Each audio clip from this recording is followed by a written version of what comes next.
In today's video, we're going to use the lace cutter that we showed you how to make previously, cut a whole bunch of lace, and then follow a bunch of steps to make a kangaroo hide bullwhip.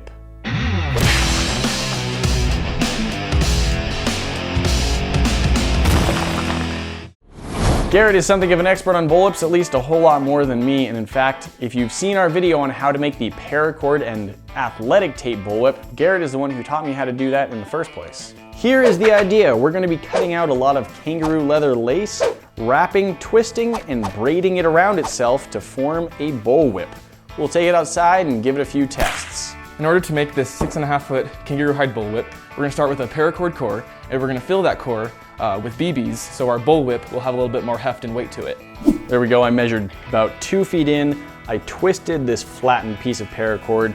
As you saw, I pulled out the core, so it's an empty hollow piece of paracord. And then I hit it with the lighter just enough that it really started melting, and then by squeezing it together, it basically just formed a solid plastic bit in the middle.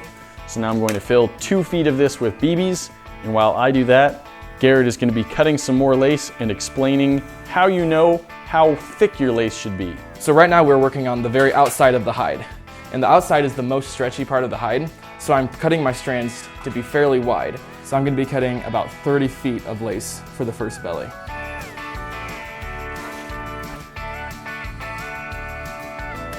Now that I've cut about 30 feet of lace, I'm going to end this specific cut. So the way I'm going to do that is I'm going to just slowly kind of taper it off so I still have a nice curvature on the end of the kangaroo hide. Yeah, you can see this outside part of the kangaroo hide is actually pretty stretchy. So the next step we're going to do is to run this through a hook and kind of stretch all the stretch out of it so that we don't have a loose braided whip. So to lubricate the strands, I've brought some of this homemade plaiting soap. And basically what this is just emulsified lard, soap, and water. And it's all kind of mixed together and then heated up and cooked in the stove and then let to sit and turn into this kind of pasty, lardy substance. And what we're gonna do to stretch them is we're gonna lubricate the strands with this plaiting soap. So this is gonna be our start. And we're gonna wrap it around our hook. So to start stretching it, we're gonna start pulling it back and forth on this hook. So as we go along, I'm gonna be adding more plaiting soap to the strands. We've now stretched out this was 30 feet before we stretched it out. Yeah. And it was definitely wider than this. We can sort of see the crazy difference here. This is what this looked like before, and here it is after. You can see how much more narrow it is, and it got a lot darker too. Like, this basically just looks like black leather at this point, which is pretty neat. Okay, Garrett, we've got the strander set back up. Why are we running it back through the strander? Yeah, so as we stretch the strands, different parts of the leather stretch a little bit more than others, so we didn't have a completely consistent width. So we're running it through the strander one more time at a slightly smaller width. That way we can have a completely, or as most as possible, a consistent strand. Woo! Very cool. 36 feet of our now almost black kangaroo leather lace. So we need to cut about 8-9 inches of this 1/4 inch steel rod. To make our bar fit a little bit nicer into our paracord, we're now just going to taper the top a little bit, just using a file. So we're just going to use a piece of scrapped kangaroo hide. We're going to lay this down and we're going to measure how much we need to wrap around this entire little piece here. So as we get our leather wrapped around both the steel rod and the paracord, we're then going to wrap it tight using this black artificial sinew.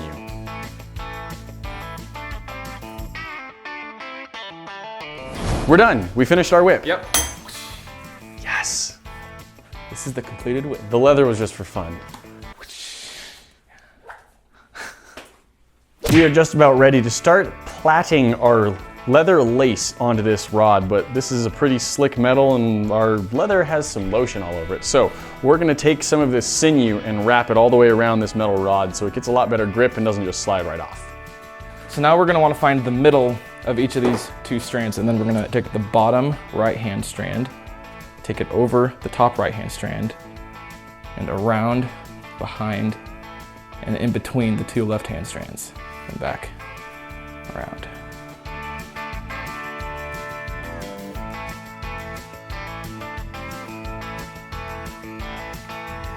plaited. We have plaited our leather lace to, 3 feet and 10 inches down this whip. 46 inches from the end of the handle over there to where we've braided it right here. And so now what we need to do is cut off the 4 pieces of laces and wrap it closed with some of our artificial sinew. We're going to stair step them all the way back so we end the belly in a way that tapers, so we don't have just a sudden end. Right here, right here.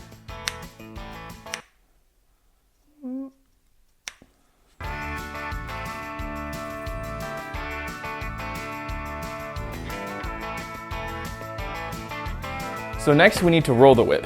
So when we roll the whip, it kind of rounds out all the edges and makes it about as perfectly round as we can get. I'm just going to start on this end and work my way down and back.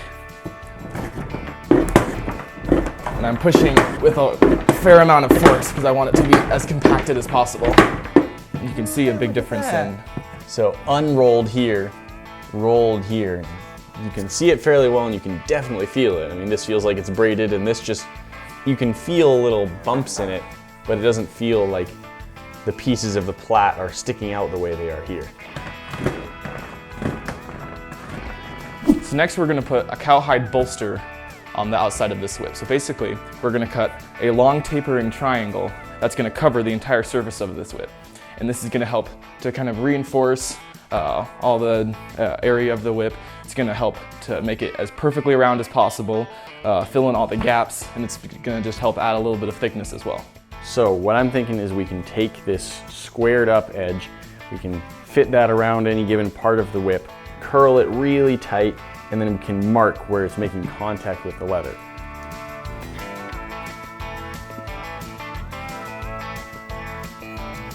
We want to make sure that the bolster is completely straight over the whip. We don't want it to kind of twist around. Yeah, we want a straight seam going the entire way down the whip.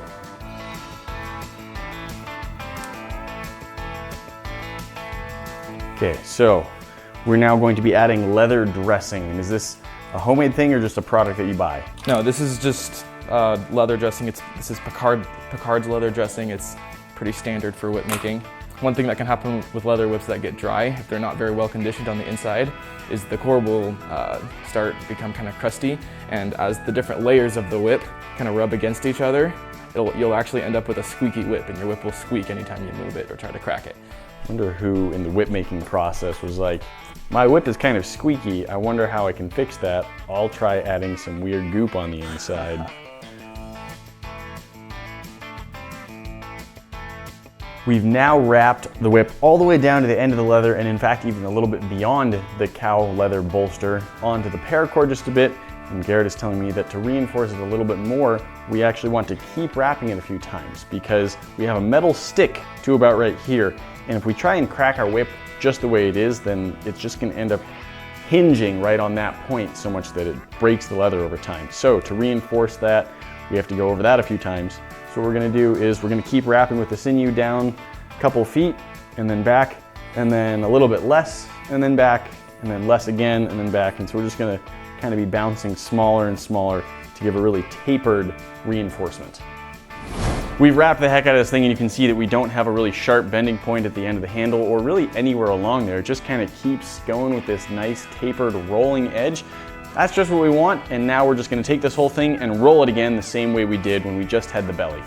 So we're going to take our very high-tech whip rolling device. I sell artisan whip rolling devices on Etsy for $480 each. Check my page. We've now wrapped and rolled this whole thing. So Garret, what is our next step? Next, we are going to be cutting and prepping the overlay strands. More lace. Yeah, so we're just going to cut a bunch of long strands.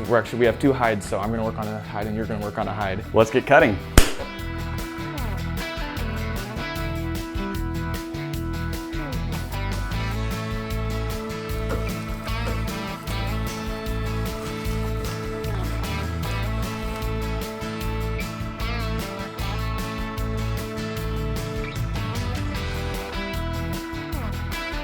This leather that we've just cut out, we're going to be cutting out 3 22-foot pieces, and that's because we're going to be ending in a 6-point fall hitch. So when we reach At the very end of the whip, the longest strands, we're gonna be using 6 strands. And then we're gonna cut an 18-foot, a 14-foot, and a 10-foot. And those will get dropped at various points in the whip. I'm holding all our kangaroo lace by the middles that we found when we were cutting them. I'm gonna do a little bit of braiding to make a little bit of a loop that will make it easy to attach to our whip. Okay, so I'm gonna take this first strand, I'm gonna go under, over, under, over, under, over, and I'm just gonna kind of lay it over here. I'm gonna take this one, I'm gonna go under, over. So that second one is just the opposite of what the first one was. Yep. I'm gonna take this last strand. This is the strand that was all the way to the right side, the smallest strand. I'm gonna take it, wrap it around, and then under. So this under, over pattern is called diamond plait. Right, now at this point, it looks like we've got pretty much the whole handle done. And you said that's about 8 inches worth of handle? Yes, so for on the handle, we did a diamond plait, which was an under one, over one, under one, over one, under one, over one. And if we did that for the entire length of the whip, we would be here for 10 years and it would be a lot of work and it wouldn't be worth it. So what we're gonna do is we're gonna transfer from a diamond plait to what's called a herringbone plait. So we're gonna go under these first 3 strands and then over the next 3 strands. And we're gonna continue that pattern down the thong.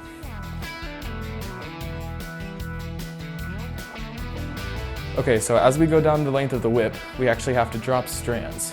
2 strands that are shorter than the rest be taken away from the sides where I'm plaiting and just gonna go straight into the core. So they're just gonna be plaited around as if they are part of the core. Now I'm gonna cut these off, but I don't want it to be just like an immediate stair step because I wanna have a nice smooth taper. So to get the best taper possible, I'm gonna cut these at kind of long angles.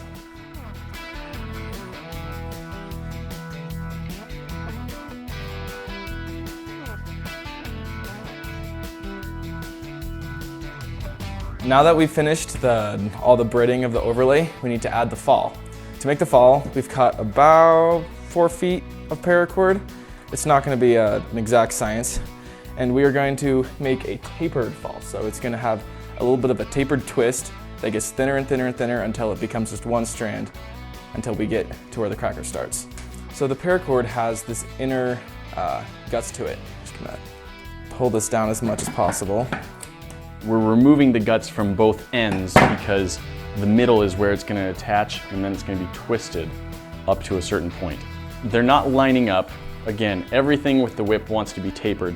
On one side, the guts are ending here. On the other side, they're ending here. So we get smaller and then smaller again, just because we always like to go in increments all the way down. And the way we're gonna twist this, we're gonna twist each strand in the same direction and then just begin twisting it around each other. What we're gonna do now is thread one of these strands into the other strand so it becomes one slightly thicker strand. And this lacing needle has little threads on the inside of it that we can thread onto this paracord and it'll hold onto it tight. So I'm gonna take this strand that's been threaded into our lacing needle and I'm just gonna thread it straight into stabbing through the side of the paracord. It's just gonna go right in. So now I'm just gonna run my finger along here so that we get the exact same length of each strand of paracord. Then we're gonna snip it off. And I'm gonna keep my finger on here so they don't move. Then I'm gonna fuse the inner and the outer strand together.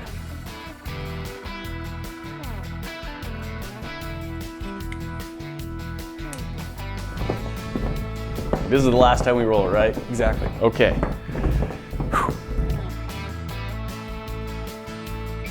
This whip is looking really sweet, but it doesn't have the iconic handle decoration bits on it. What are we gonna do about that?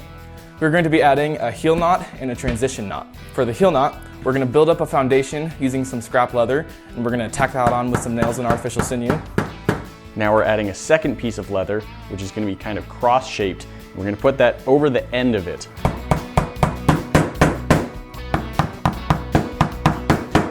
Okay, now we have our heel knot foundation done. Now we're gonna make a foundation for our transition knot.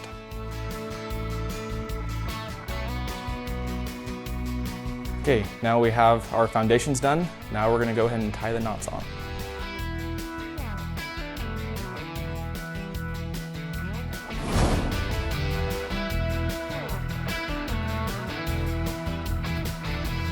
There we go, we've got the knots added onto the handle. We added a cracker onto the end of it. That's gonna make it so we can make that popping noise we love so much.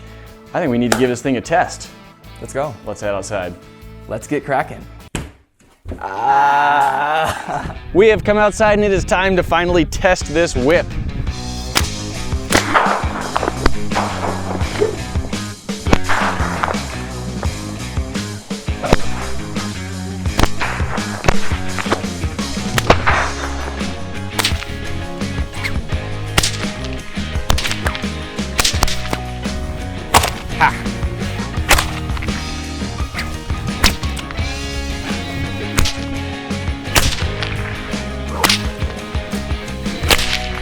There you go, a fully functional kangaroo hide whip. Garrett, thank you so much for teaching us how to make these today. Yeah, no problem. I had an awesome time doing it with you.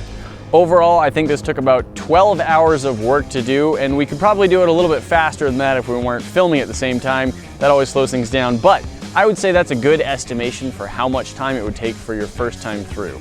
Garrett, if people are interested in learning more about whip making, what do you suggest? There were two books that I actually thought were super useful when I was kind of learning how to make leather whips. The first was How to Make Whips by Ron Edwards. Another book that I thought was really useful was Whips and Whip Making by David Morgan. And it just gives you a lot of general knowledge about just whips in general, just all kinds of whips, and it was really, really useful. If you're interested, there are links in the description below of where you can get your hands on those books. Guys, that's not all. We've got more for you to see. That box up at the top will transport you to our last video where we showed you how to make the strand cutter that we used a lot today. The box at the bottom will show you what YouTube thinks you need to be watching next, and this bomb in the middle will subscribe you to the channel so you never miss a video. Don't forget to ring that bell, and we'll see you in the next one. Talk to you then.